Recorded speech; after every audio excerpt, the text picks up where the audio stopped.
don't stop.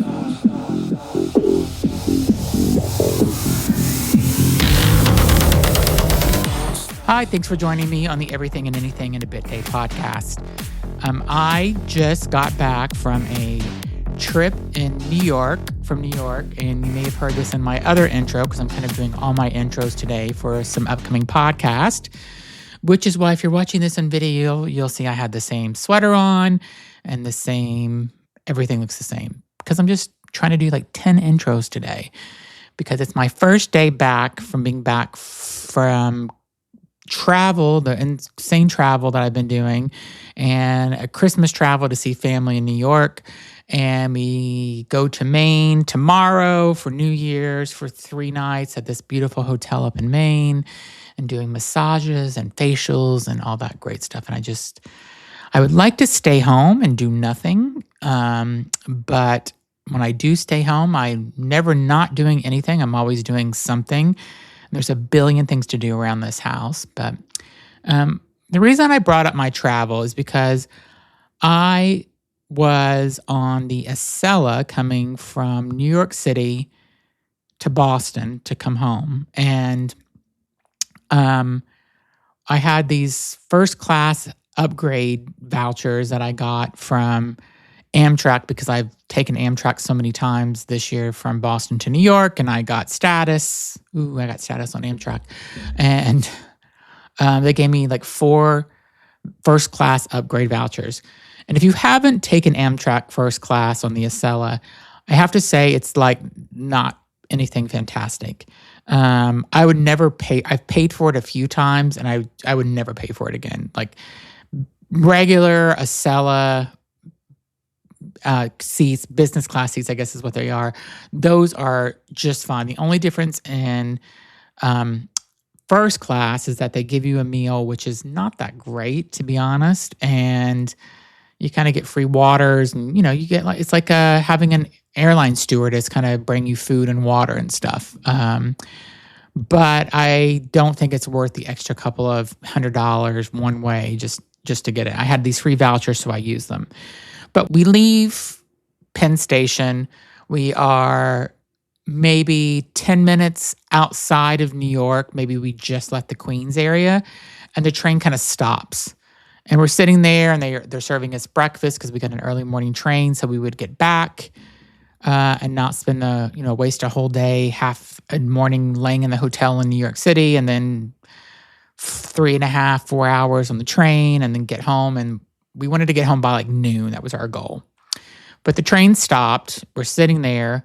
We're like, what's happening? Is there another train passing by? Like, what's happening or whatever? And finally, like 15 minutes in, they're like, oh, we're having mechanical issues. And we're like, okay, well, what does that mean? So, the train's electricity's on, but what does that mean? So half hour or 15 minutes turns into a half an hour. And then we get into an hour, like, okay, the train, we're calling and trying to get engineers here to fix the train and blah, blah, blah. We're like, okay. But, we're in first class. We're sitting there. We're having our breakfast that they served us. I'm kind of on my computer doing some work or I was watching some of my Real Housewives TV, catch up on my iPad. Then I start reading a book. And then we're like 2 hours sitting on the tracks. And then they said, okay, we don't think this can be fixed. So what we have to do is the train can go 5 miles per hour. I guess it's some emergency power that they have. And we can take you to the next stop, which is not a normal stop. It's a Metro North stop, which is New Rochelle, New York. And we're going to drop you off there. And then on the other side of the platform in like 10 minutes, once you get off, and it's cold, it's New York, and it's just snowed the day before. And it's freezing. And so we get off of the train. We're standing on the platform. Wind is blowing. This regional train, it's not another Acela, it's a regional train pulls up. And they tell us that the train is completely booked, has 480 passengers. There could be a few seats left, but there's a whole train of people that are on an Acela that are now there waiting to board. And not to sound snobby or whatever, but I'm leaving a first class Acela seat, going into a regional train that's going to make 8 more stops than what we were supposed to. Plus, we've already lost 2.5 hours sitting on the tracks. And we get on and there's no seats. And of course, I was in New York, so I brought a big fucking suitcase. I brought another smaller suitcase, like a carry-on, and I had a big backpack with all my crap in it because I had to bring a work computer, a podcast computer, my iPad. I have more cosmetics, like, I bring my own shampoo, my own body wash, my own face cream, night cream, all this stuff. I probably have more shit in a toiletry bag than a woman does. And so I'm carrying all these suitcases and bags with me, and we went shopping, so I have some of those bags too. And we get in and there's no seats. So we're standing up for literally 2 hours. I'm just standing. And you're not, and the train, it's completely packed. You can't stand in the row because then people can't go by. So you're kind of standing like where the bathroom is at the end of the car, of the train. You're standing there and people are coming by. And then when somebody wants to use a bathroom, you're like, oh God, I'm standing outside this bathroom. If this starts to smell bad, like, what am I going to do? And then, I don't know, for some reason, like, I started feeling like I got nauseous feeling and sick. And I don't know, it's because I wasn't sitting down in a seat, but the train was like rocky. So I think I was maybe getting a little motion sickness or something. And then my husband is like got ADHD and is like all over the place and sending me and he went like to stand in the between two trains to get room because he didn't want to be crowded and hear all these people talking. And then, I don't know. Then he's like, I got to take a walk. So he takes a walk, and then like 10 minutes later, I get a text like, hey, I got a seat in the cafe car. Come now, like right now. And so I run through 2 cars and get a cafe car, and we're sitting there, and there's like two of our big backpacks and a shopping bag is like taking up part of this seat made for 2 people. And like, thank God I'm a little skinny and I could fit my little butt on what was left of the seat. And we sat there for another 2 hours kind of going home, and we didn't get home. I mean, we got home like 4 hours later than we should have. So it like sucked because we woke up early to get the earlier train, and then we still missed out on like half the day. But my complaint is to tell you this, or my story is to tell you this, that as we were sitting in the cafe car, there were like some people arguing and stuff. And like there's a woman that worked at Amtrak yelling at this lady because she says she touched her. And it's kind of the shit that you see on TikTok where Karen is yelling at somebody and you're like, okay, this is going to be a fight or whatever. So it felt like that. And so I was just looking, I had my popcorn out, kind of like, oh, all right, here we go. I'm going to see this Karen get knocked in the face in person and stuff. It didn't come down to that. But what happened is that there was a woman sitting across from us because we're sitting at a table in the cafe car. So there's 2 women sitting across from us. One woman that was on the right-hand side had these beautiful blue eyes, but she had a face mask on, and she just fucking stared at us, me and Andrew, almost the entire 2 hours. She's writing down a list of everything that she wants to do every day next week, and it's like 2 pages for each thing. And she's really like, I don't know, it's like really kind of going through and putting down and putting a little box next to everything so she could do check marks to it as she checks off. She's like super probably organized and stuff. But every time I would look up to look around, she was like staring directly at me. Like, she had these beautiful blue eyes, but I'm like, why are you staring at me? I'm not a movie. Stop staring at me. So I dealt with her. But then there was another woman that was sitting next to her. And like every time I would like look, or they would somebody would start arguing, or something would happen in the train that was out of the ordinary, I always had these expressions on my face. I'm like, oh, the little gay face I make. And she would just kind of look at me and she would start laughing. And then I was trying to sleep. Me and Andrew switched spots. So I got the window seat, and I was trying to lean my head against the window, and I was trying to sleep just because I wanted time to go by faster. And then Andrew wakes me up to tell me something stupid. And I'm like, what? What did you need to tell me? Oh, were you sleeping? Yeah, my eyes were closed and my head was leaning against the window and I haven't talked in 20 minutes. So yeah, I was sleeping. But what did you need to tell me? Oh, it was something dumb. I don't even know what it was. So we did that. She started laughing. There was something else he wanted to tell me. I'm like, I don't care about this. Like, I was done being. So we had a week with family, which I really enjoyed, but my socialization meter was up. I had no more socialization left in me. I didn't want to talk about anybody or talk about anything or talk about future plans. I wanted to just sit there with my AirPods in and listen to my podcasts, whatever podcast I was listening to, and or listening to my mix of Shawn Mendes and listen to that and like not be bothered. But Andrew can't be quiet and had to keep talking. And so he kept talking and talking and talking. He kept waking me up. And the woman across from me just thought we were just like a funny couple kind of going back and forth. So I don't know. I just thought she was just a Latino woman. And, she was kind of cute. I mean, she wasn't like a model, drop dead gorgeous, but she was pretty. And then whenever we finally got to the last station, to South Station in Boston, it was just me, her, and Andrew and a few other people in the car, and she was still at our table. And she goes, "Bye, guys. It was nice meeting you. Thank you." And at one point, I thought, like, I was looking at her, and like, oh God, like she's really like overdone her lips with filler. Like she shouldn't do anymore because it's like almost getting too much. But it wasn't like horrible. But I'm like, she's good where she's at. And she had a lot of lip gloss on and stuff. And, she had very distinct features. And when I got up, I said bye to her and looked at her, and I noticed she had an Adam's apple.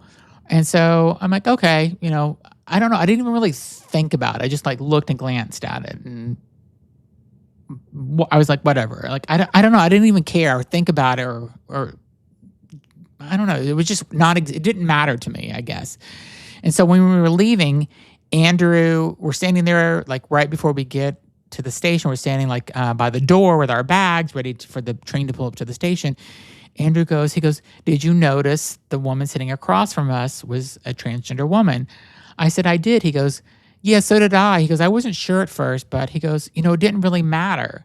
And I said, "Yeah, I know." I said, he goes, "I wasn't even going to say anything to you about it because it didn't matter, but I just wanted to know if you noticed, because a lot of your news stories that you do or your stories you interview transgender people, like, what did you think about it?" I'm like, I said, I didn't think about it. I just thought she was just another woman there sitting on the train across from me." He goes, "So did I."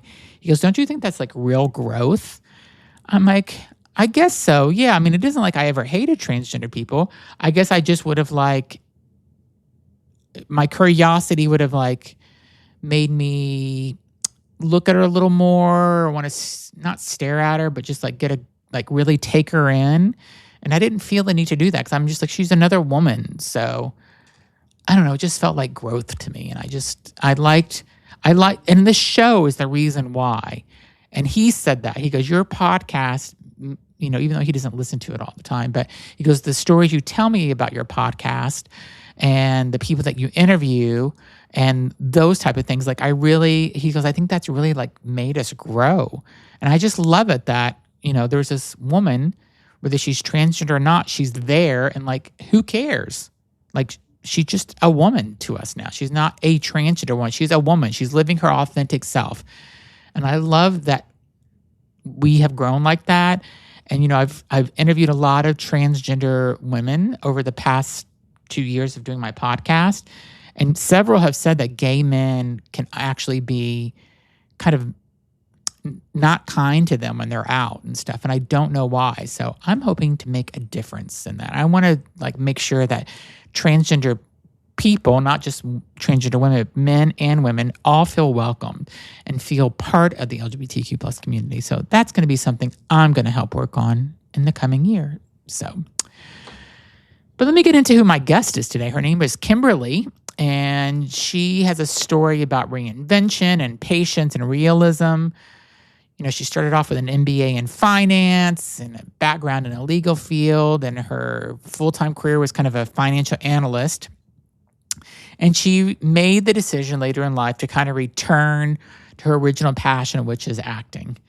And we kind of go through that, and she's worked along some people like Johnny Depp and Al Pacino and Billy Bob Thornton. We talk about what she's doing and what she's wanting to do in her life. Sorry, I need a drink of water, but I think she has an interesting story. I think you'll enjoy the interview with her. So her name is Kimberley. I will put all her details if you would like to learn more about her in the description of this podcast. So go check her out. Also, leave me a message and rate this podcast. I need some new ratings for the year for the podcast. Let me know how you think the show's going, and leave a comment in Apple or Spotify or Amazon or however you listen to this, and let me know how things are going. So enjoy the episode with Kimberley, and come back next week for more interviews. Thanks. Hi, thanks for joining me in the Everything and Anything and a Bit Gay podcast. Today I have a new guest. Her name is Kimberley Kim. She was raised in Canada, and she works both in the US and Canada. And she has a very unique background that we're going to talk about, but she's pursuing acting, and she's doing acting, and she's done several things, and we'll talk about that. But first, I want to ask you, you have an MBA in finance. How did you make the switch to acting? Well, first off, bon fête to Canada, because it is Canada Day. Hence it is? Oh, okay, good. It's true.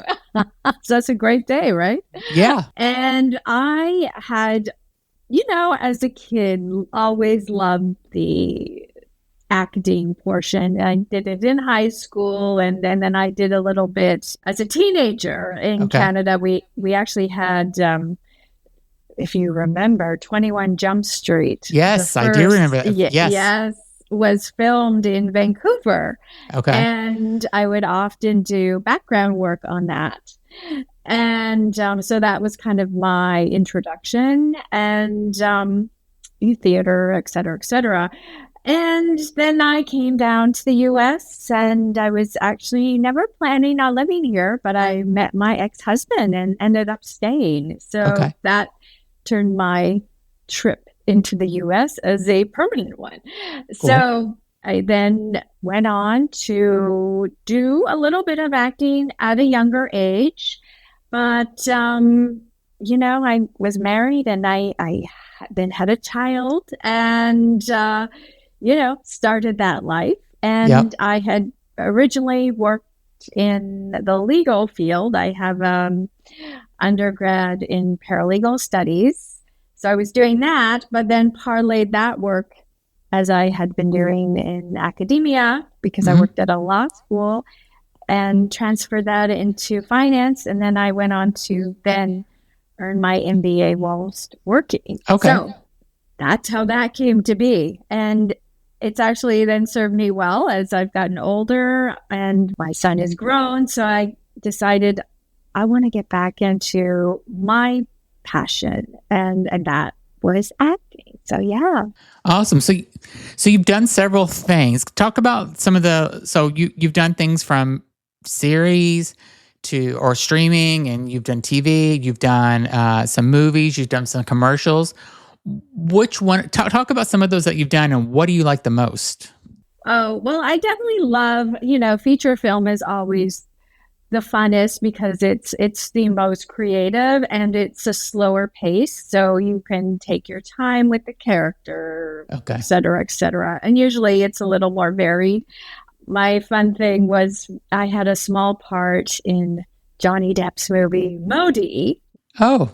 Which was a big kind of not 360, but let's say 180 because he was directing, and I went up to him. We were on a break, and I said, I used to work on 21 Jump Street. He's like, oh my God. He says, you must have been a baby. And I said, yes, I was. Yeah. And so that was fun. And Al Pacino was in that. And it was, it's very fortunate to get that role because I spoke French. much. So, but the other thing that I've done lately, I worked on a BET channel. It was Queen Traps. So that's going to be coming up. Season 4 they're Wow. on. So that's kind of cool. Cool. But yeah, I'd love to, there's the odd horror movie. I just finished a horror movie we did, and that should get released next year. So I was excited about that. But What's the name of it so we can look for it? That is called Vicarian. It's And they Vicarian, filmed okay. part of it in Italy, although I did not get to go to Italy. Too bad. That would have been nice to go, right? Yeah. Oh, yeah. What do you, when you're getting these different characters or you're getting a different types of roles, how are you preparing for them yourself? Like, they give you the script and they say, you're going to be this person and you're going to be this character. What are you doing? What's your process? Well, a lot of my process is as I've gotten older, and that's been a big thing, being a older, mature actress. Okay. I have so much more life experience to bring to the table, and I use that. And also I feel as I've got older, I have less of an ego, so I'm really just able to kind of let go and be in that moment of listening and understanding the dynamics with the other characters. And it's really just about just getting into it and being in that moment. Mm-hmm. And I've done a lot of work too where it's just me and being inside yourself and portraying, getting that to come across on camera. And that's the trick. It's very subtle, but being able to just let it go, let yourself go into that and wherever it leads, because you're always taking you into it. You're bringing your experience, your life into that character and giving your version of it. So that's kind of what I try to show on film as much as possible. So.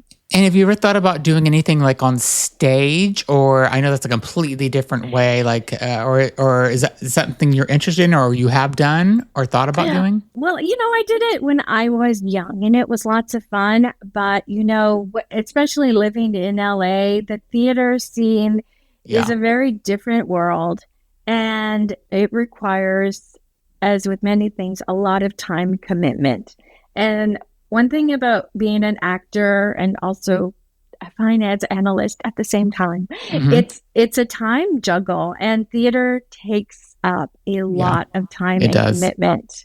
So that is not something I pursue, although it's fun and that live experience, that immediate feedback is a great feeling. But time-wise, it's such a commitment to give up on many other things. And I always say, and many people will understand this, is once you start working, you always then get more work. And you have to then delegate which is the best one, which is the trajectory I want to be on, and choose your work carefully, because that always, when it rains, it pours, is always what seems to happen, which is a great thing, but it also has its extra problems that go along with that. So you are working a full-time job while you're doing your acting career? Yes, indeed, I am. So when do you sleep? Not much. Okay.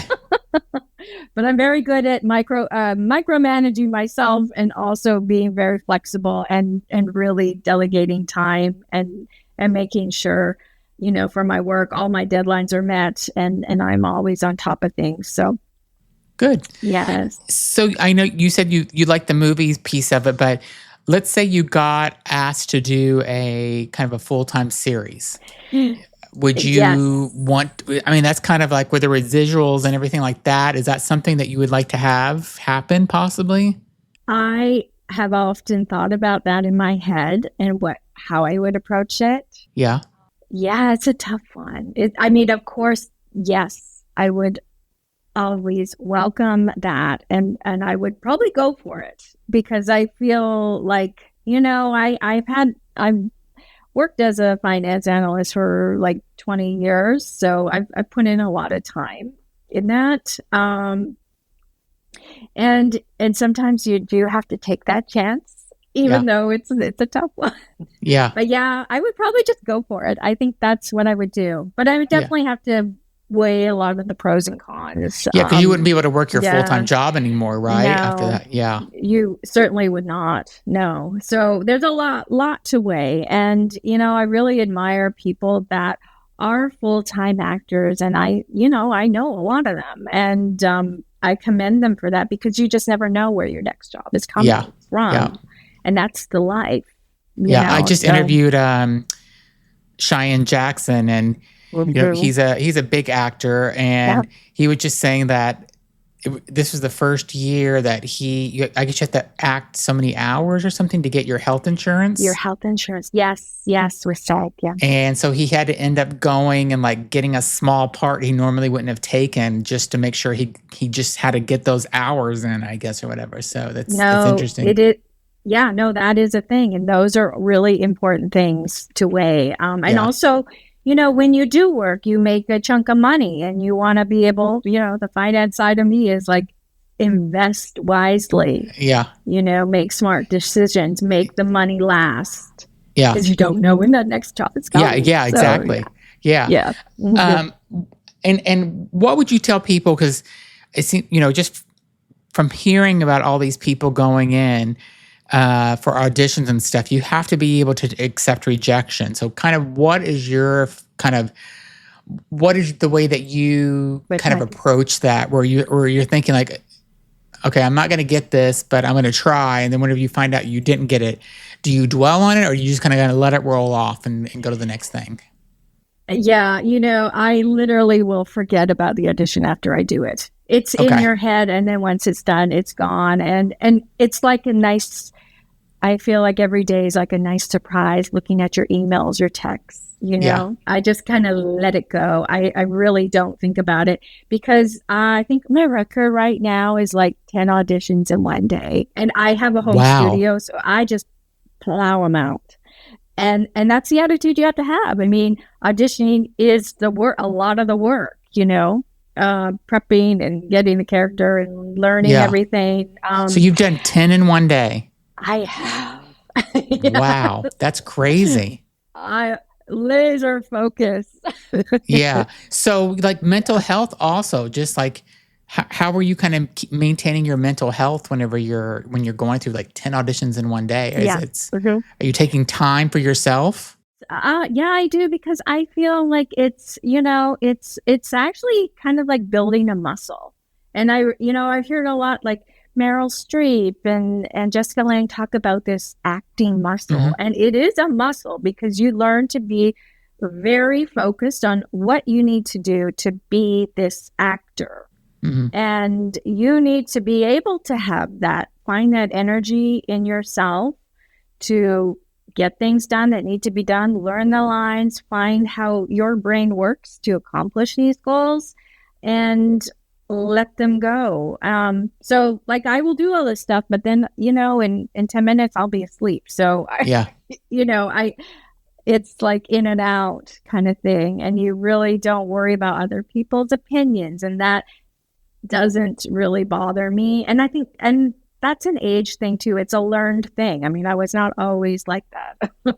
I always would worry and, stuff, but now, no, I don't. So I feel really happy, and I feel, every day I'm very fortunate, I feel, to be able to be healthy and do fun things and create this whole other persona. And it's great fun. And we'll be right back. Okay, now back to the show. And you must meet interesting people too. Who's the most interesting person you met? I mean, meeting Johnny Depp is pretty cool, but who else have you met that you kind of admire, or you're like, wow, I can't believe I'm meeting this person? I'm gonna say Billy Bob Thornton. Oh, that's a good one. Oh my God, what a charmer he is. I get it. Yeah. Okay. There's good. a reason he's been married 6 times. I get it. Yeah. But he's very sweet. And meaning that he's very empathetic and kind to people around him. And, that goes a long way because there's a lot there aren't. Yeah. Anybody you want to talk about that's not like that? Who's the opposite of Billy Bob, or we'll keep that to yourself? I've seen a few Yeah. female comedians. Yeah. Yeah, isn't it sad though that they're like that? You know, especially when they're the female, when they could be supportive, and when they're not. It is, and I always hear stories like from Jane Fonda, who always said, someone was really kind to her when she first came on set, and then she was really kind to that new person who was like doing their first movie. I think it was Meryl Streep. Yeah, and it's kind of like a cycle thing. If someone shows you that kindness and opens the door to you, because it's, the acting thing and the filmmaking, it is such a team effort. I mean, everyone is a part of it and makes it gel. Yeah. And so there's no competition. There's none of that. It really isn't that at all, because everything needs to link for it to work. So, most people are very giving, and most actors and filmmakers and all that are so gracious and kind to each other, because they're putting in long days and they're becoming this family. It's like you're in a bubble for like a X amount of time. Does it feel like a community? Yeah, it does. And we're all like, everything goes. I was working on something recently, and with this guy he was a bodybuilder guy, and there was a changing room right next to him, but he insisted he needed to get changed outside, and we're just all like, okay, whatever works. But you don't even think about it. Yeah. You know what I mean? So it's kind of fun like that. And there's a lot of quirky people out there for sure. And you just kind of go with the flow. We always say there's always one. What's been your favorite job that you've done, that you've worked on? Which one? Because you've done, like I said, you've done TV, you've done a lot movies. Of different things, yeah. So what's been your favorite thing that you've participated in? Oh gosh, I'm gonna say I did it was oh god, what was it? It was on the Discovery Channel. It was kind of like this oh god, what was the name of it? It was a couple of years ago. It was kind of like a horror thing, and it was I had to do my first stunts, so that was always fun. Yeah, it was like this possessed doll, and had to get thrown across the room. Yeah, and, I had to learn how to do stunts like that. So that was a lot of fun, and it was very spooky and animated, but it was a really fun group to work with, and like to the casting director, to the director, and a lot of the actors I'm still friends with today. So it's the memories of the people you meet and the friendships, and I've been working in the last, I want to say 2 to 3 years, pretty consistently, like all the time. Yeah. I will not go on a set where I have not worked with someone, or they come up to me and say, "Oh, we worked together." Just like, that was that white-haired old lady. Yeah. Yeah. It happened yesterday. I was doing a photo shoot, and someone came up to me and says, "Oh, we worked together on this Disney commercial." I'm like, did you remember them after they said it? After he said it, yes. Okay. Yeah. But you work with so many people, and it unless you really, really connected, it's hard to remember everyone. But so that's a good feeling, and it is a very small community. And even though there's a lot of people, it becomes very small, and there's always crew that I work with, and or actors. Yeah. Do you see the same crew kind of over and over if you're going to different projects? Yeah, like I had. It was funny. I guess a month ago or something, I did like this Adidas commercial, and it was a very high end commercial. Yeah. And one of the crew came up to me and says, "Oh, we worked together like about a year ago," and he told me, and then it was like a really low budget thing. I said, "Isn't that awesome? We both moved up the ladder." Like that was a really great thing. So it's a small world. But you know what? The people are usually really cool, and I just love crew people, because what they do it's so hard what they do. And it's underappreciated, I think, too. Oh God. Yeah. I mean, they put in so many hours and they're always working, Yeah. like kudos to them. I don't know how they do it.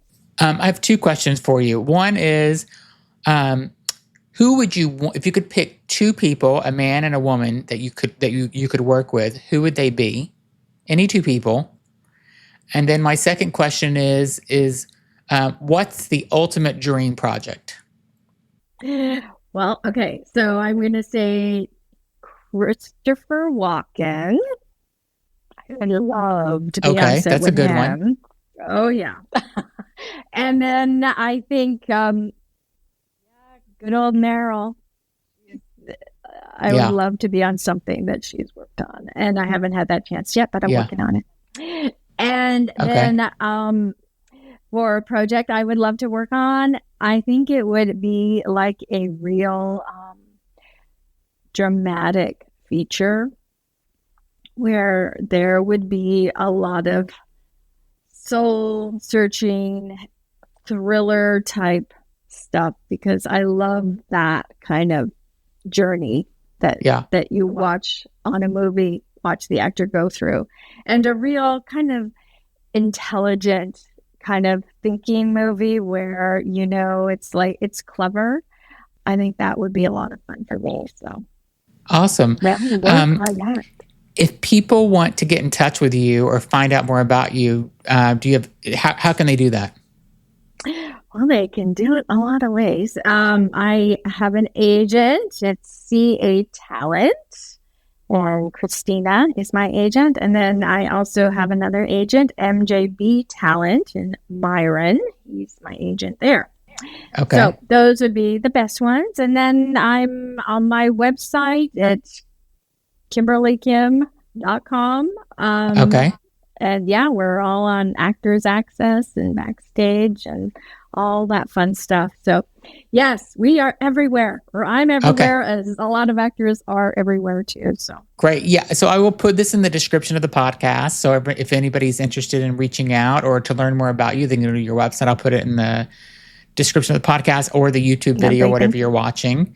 What do you have coming up in the next 6 months to a year? What's on your agenda? So I have a small role I have coming up in about 2 weeks that I'm going to be doing on a little drama that I'm working on. And then I have some commercial work too. So I'm looking forward to those. Yeah, just keep doing them. Mm-hmm. Yeah. It's good COVID's over so everybody can start working again, right? And, I know. Yes, indeed it is. Thank goodness. Yeah.